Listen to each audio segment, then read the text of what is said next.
Okay, taking a look at the Scout here.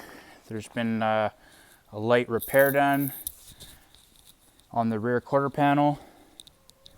So on the back quarter here, I'll show you, there were some scratches that got wet sanded and polished.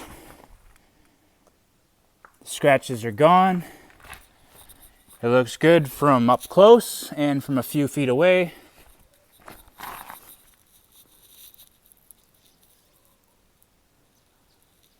Not sure if this is the dark side of the car or the sunny side, but end of the day, the scratches are gone.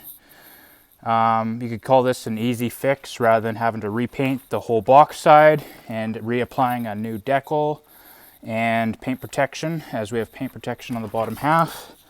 So this was able to be left on, as well as this paint protection is on.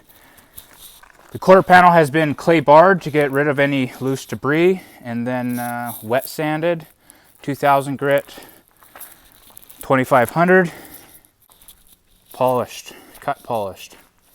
Taking a look at the vehicle, it's a little bit dirty. It is whatever it is. It's a daily driver.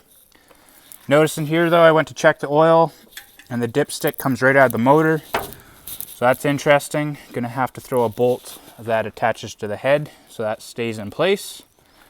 But otherwise, this Scout is holding up great. Driver's side, no repairs needed. Otherwise, let's go for a car wash and then this can get delivered.